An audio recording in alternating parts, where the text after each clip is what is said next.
Hello, and welcome to Change the Face of Yoga, teaching toddlers through golden oldies.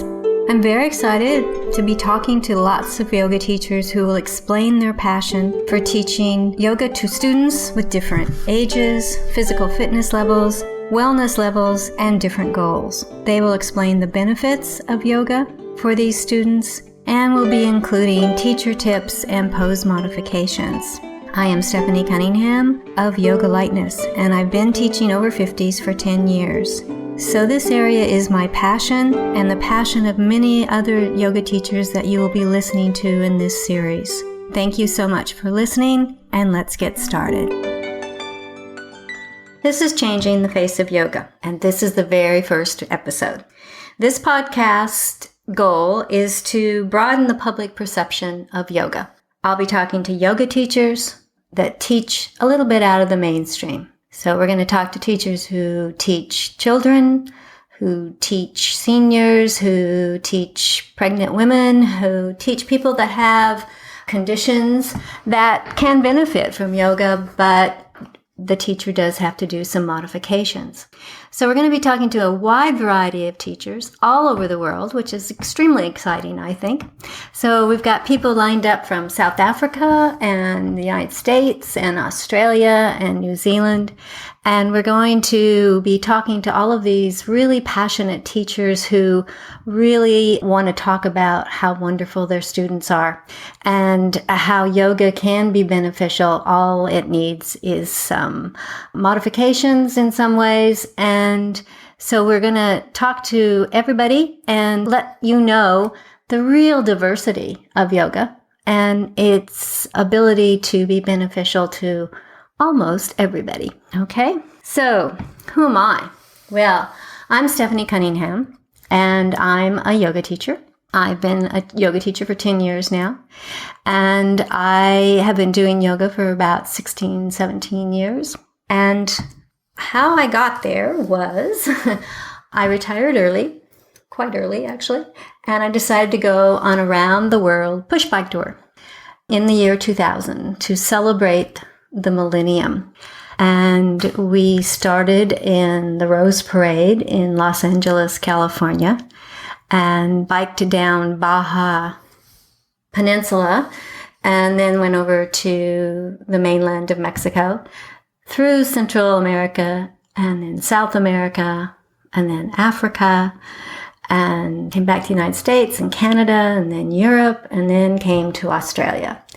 And that was in September that we came to Australia to go to the Sydney Olympics. And at that point in time, I really liked Australia. It's a really beautiful place, and I really enjoyed it. The tour went on, and I went on to the Mideast, or not the Mideast, Japan and China and Vietnam and Malaysia, which was fascinating, truly was. But I did come back to Australia and decide to give it a chance to live here for a little while. Settled in a small country town in inland Australia, and I couldn't work because of my visa requirements. And so I'd always worked, so I was a little bit at loss, and I decided to look around for things to do. So I went to a yoga class, and I really liked yoga.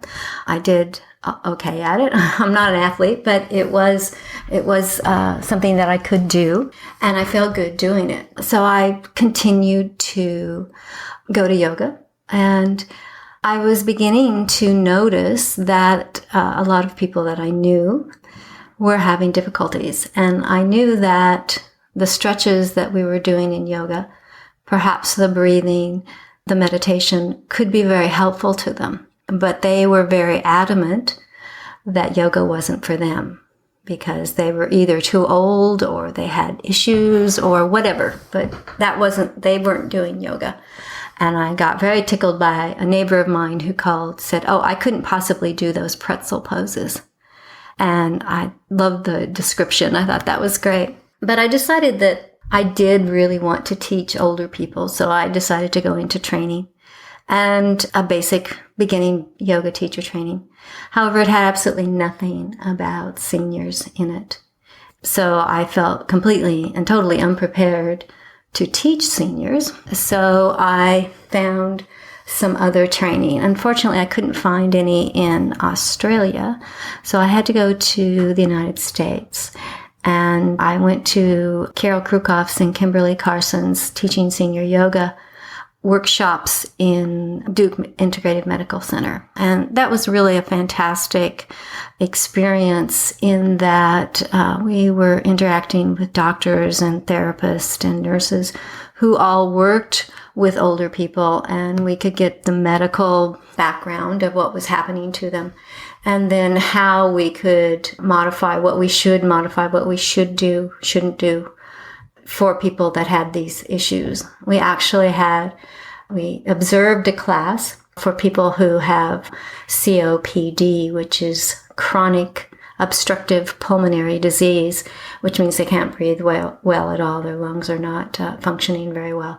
And these people were literally had oxygen tanks, could not lay down because then they couldn't breathe. So they had to be at an angle when they were doing poses that were on the floor. And they did fine. They did a great job. And I thought, well, if people who are really severely incapacitated by their particular condition can still do yoga, then there's probably not too many people that can't. And I wanted to help those people that could be interested and that yoga could be beneficial. So I came back after the training and I volunteered at U3A. I've known many teachers that have started that way, and went on to have my own classes.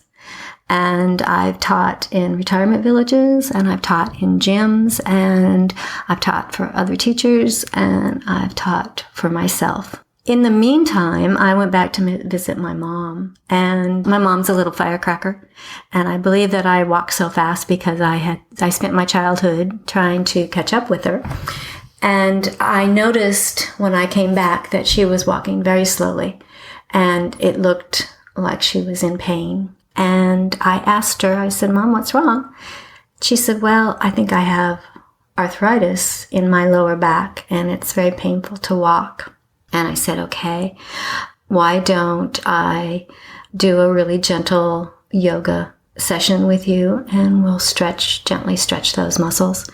And you may be holding because of the pain, and that might be contributing also."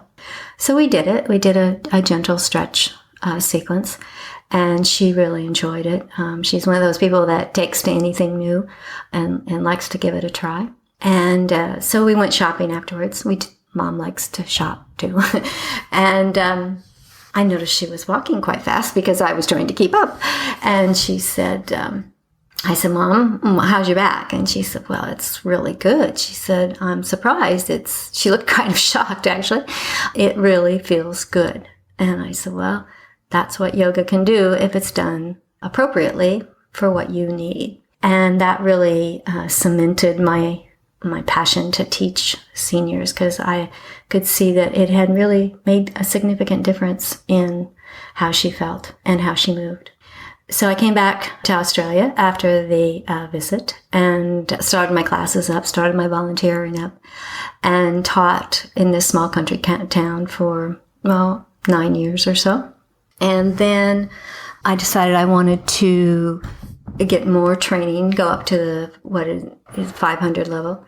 And I had a very interesting experience with that, because we had the premise of this particular training was that you could use the elements of yoga, asana, pranayama, meditation, the sutras, to help people, to coach people through a significant issue in their life. And because I had gone through an early retirement and it had been quite difficult, a lot of my identity to myself was the way that I worked, and I worked in certain ways and did certain things.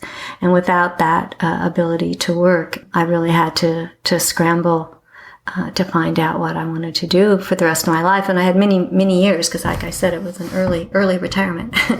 So I knew that retirement is a big change in almost everyone's life. You tend to lose some of your self-worth, because a lot of people have identified and put a lot of themselves into their work. You might lose a lot of your social circle because a lot of people's social circle revolves around work. So basically what it came down to is that you lose purpose when you're retiring.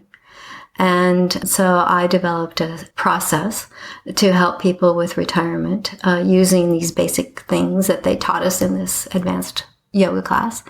And I had some clients and I did that, and it was quite satisfying to see people kind of clarify what they wanted to do, because often people have a very romanticized vision of retirement, and then it's great for 6 to 18 months. And then after that, they realize that they really miss having a certain purpose in life and a certain place to go and people to talk to, and to develop that whole thing out of yourself and figure out what you want to do can be quite concerning. But between the yoga asanas, which help with any physical issues they might have, and, working through meditating, journaling, those kinds of things, people could often come up with a pretty good plan and could feel like they had some place to go and something to do. And I really enjoyed that. I liked working one-on-one with people. That was fun.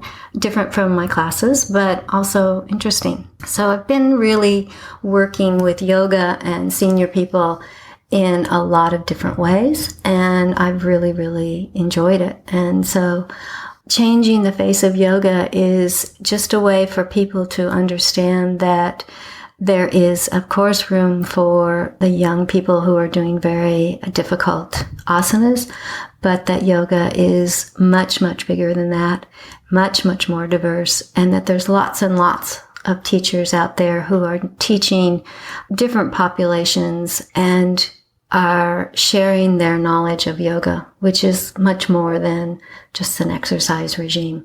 So that's what we're going to be doing. We're going to be talking to all these passionate teachers about what they do and why they do it and how they do it. And we're all going to hopefully learn a lot from that. So this is the Changing the Face of Yoga. I'm Stephanie Cunningham, and I hope that you continue to listen. Thanks. Thank you so much for that wonderful interview. Now for the listeners. To be part of Changing the Face of Yoga, teaching toddlers through golden oldies, please take a picture of yourself doing your favorite yoga pose and email it to ctfoy@yogalikeness, all one word, .com.au. That is ctfoy@yogalikeness.com.au with your first or full name.